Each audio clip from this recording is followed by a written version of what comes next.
Some people call it an urban legend. Others call it a tall tale. Some say it is the truth. Let's take a look at the story of the coachman, more commonly known as Horses Hooves. Children love to hear stories. It captivates and enhances their imagination. That's what I enjoyed most in my younger years. To spend holidays or weekends at my grandparents', to sit on the veranda during the hot summer nights, or in front of the fireplace during the winter and listen to exciting stories. The story that intrigued me most was the one about Horses Hooves. This is the story as I remember it.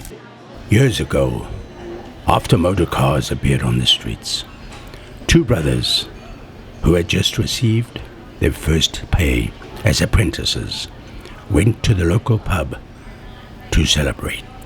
From drinking to darts, they only planned to stay for one beer, but that soon led to more drinking.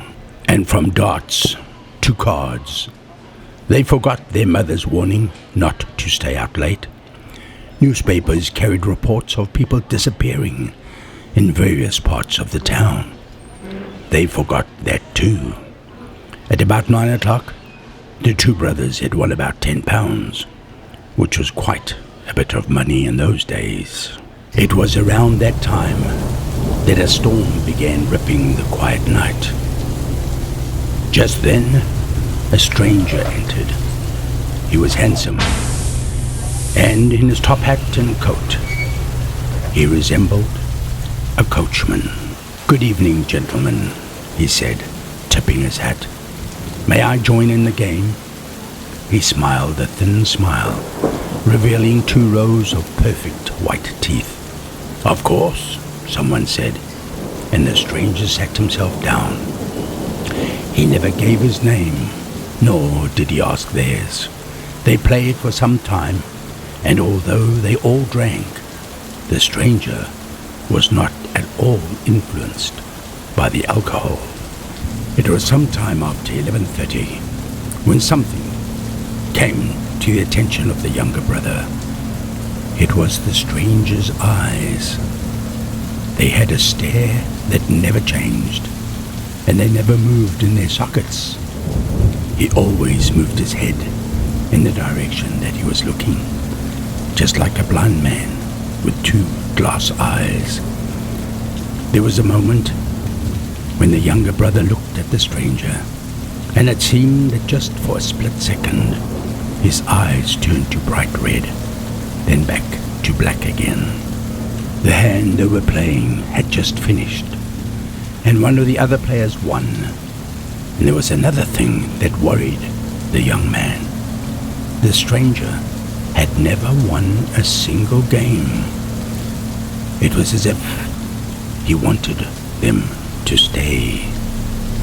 The next game's cards were dealt, until each player had 5 cards in front of him. The younger brother picked up his cards and began to sort them out. He accidentally dropped a card, which fell to the ground. He bent down to pick up the card. An icy finger of fear touched the back of his neck.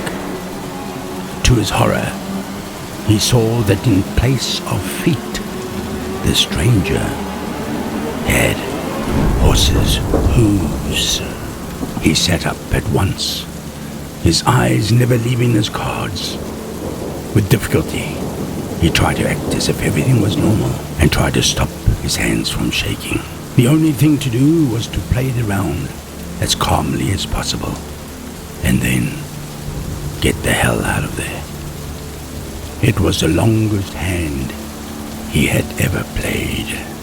As soon as the game was over, the young man stood up with his winnings. "Well, gents, thanks for the game," he said, pulling at his brother's arm, who had no intention of leaving, especially since they were winning. I think that we'd better be getting home. Much against the newcomers' wishes, they managed to leave the bar. Once outside, the young man began walking swiftly, while at the same time trying to explain his discoveries to his brother. They had a long road ahead of them before they reached their home on the farm. The next day, the newspapers carried a new front-page story. A man was found dead outside a bar, and his friend was missing. It was a good thing that the two brothers left when they did, and that was how the story ended.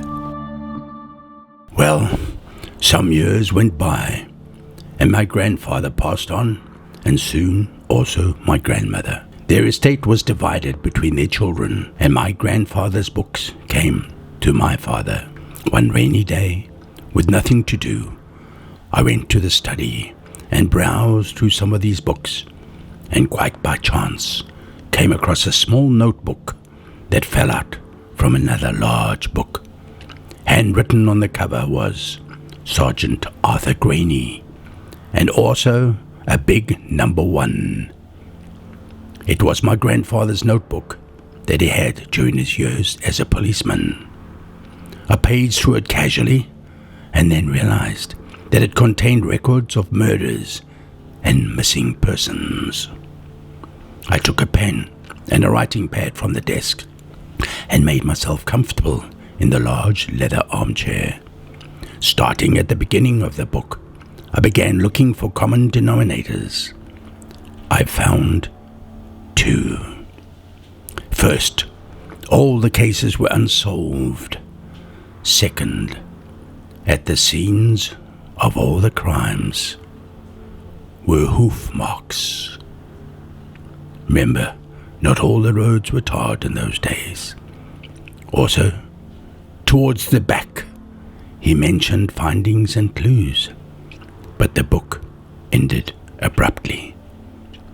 There had to be another book. I decided to take a bus ride to my late grandfather's house the next day. My uncle and his family still stayed there. Perhaps he had seen another book. I knew there must have been a second one, because the one I had was marked with the number 1.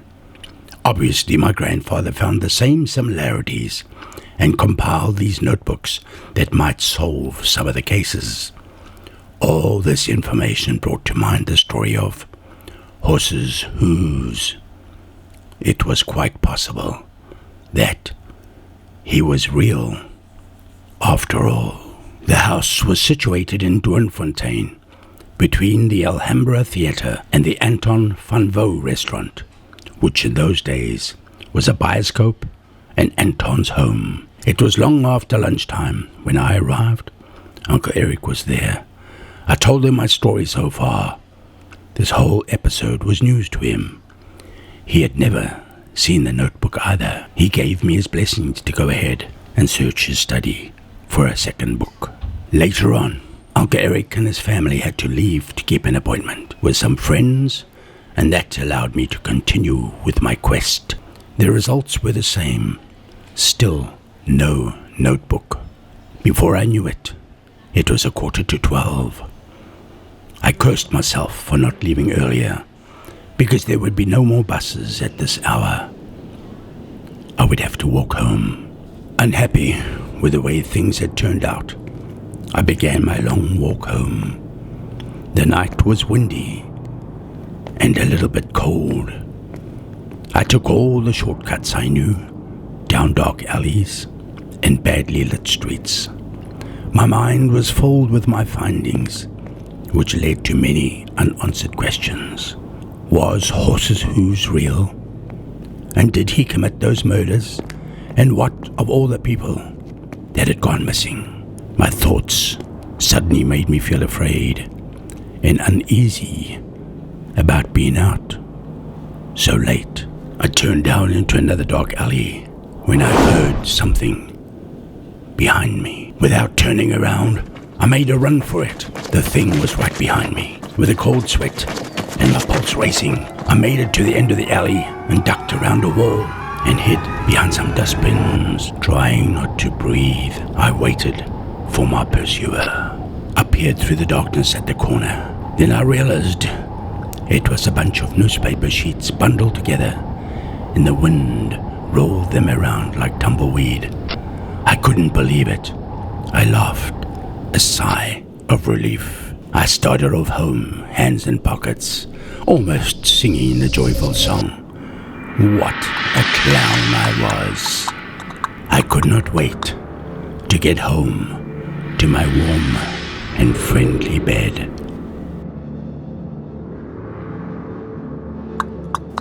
Well, there you have it. Ask your parents, no, ask your grandparents, if they know the story of the coachman, better known as Horse's Hooves.